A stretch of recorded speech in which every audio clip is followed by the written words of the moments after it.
उर्दू तर्जुमा। 1 आप कहिए, मैं लोगों के रब की पनाह मांगता हूँ। 2 जो लोगों का बादशाह है। 3 जो लोगों का माबूद है। 4 वसवसा डालने वाले, पीछे हट जाने वाले के शर से। 5 जो लोगों के दिलों में वसवसा डालता है। 6 ख्वाह वो जन्नात में से हो या इंसानों में से। सूरा अल-नास की तफसीर। पहली आयत। यहाँ अल्लाह ताला नबी करीम सल्लल्लाहु अलैहि वसल्लम को हुक्म दे रहे हैं कि लोगों से कह दें कि वो सिर्फ अल्लाह की पनाह मांगें। अहम निकात। आऊज़ु का मतलब है, मैं पनाह मांगता हूँ।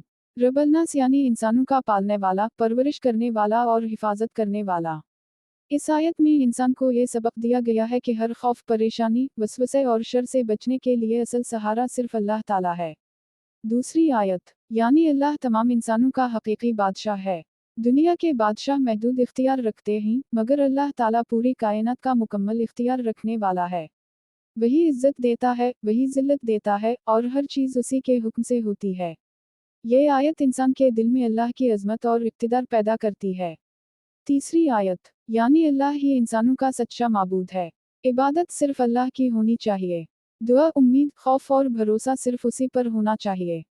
ये आयत तौहीद का बुनियादी दर्स देती है कि इबादत के लायक सिर्फ एक अल्लाह है। अल्लाह की 3 सिफ़ात क्यों बयान हुई? इस सूरत में अल्लाह ताला की 3 सिफ़ात ज़िक्र की गईं। रब अल-नास, परवरिश करने वाला। मुल्क अल-नास, बादशाह। इलाह अल-नास, माबूद। उलमा फरमाते हैं कि इंसान पहले अल्लाह को अपने रब के तौर पर पहचानता है, फिर इसकी बादशाही को मानता है, और आखिरकार उसी की इबादत करता है। ये तरतीब इंसान के ईमान को मुकम्मल करती है। चौथी आयत। लफ्ज़ी मानी। अलसयास बराबर बार बार वसवसा डालने वाला। अलुखनास बराबर छप जाने वाला, पीछे हट जाने वाला। मुराद शैतान है। शैतान इंसान के दिल में गुनाहों की रग़बत, शक, खौफ, हसद, मायूसी और बुरे ख्यालात पैदा करता है। लेकिन जब इंसान अल्लाह को याद करता है तो शैतान पीछे हट जाता है। उसी लिए उसे अलखनास कहा गया। 5वीं आयत। शैतान इंसान के सुदूर यानी दिलों में वसवसा डालता है। दिल इंसान की सोच और नीयत का मरकज़ है। अगर दिल पाक हो तो आमाल भी अच्छे होते हैं, और अगर दिल खराब हो जाए तो इंसान गुनाहों की तरफ माइल होता है। वसवसों की मिसालें। तुम ये नेकी बाद में कर लेना, अल्लाह तुम्हें मुआफ नहीं करेगा। लोग क्या कहेंगे? नमाज छोड़ दो, तुम नाकाम हो। ये सब शैतानी वसवसे हो सकते हैं।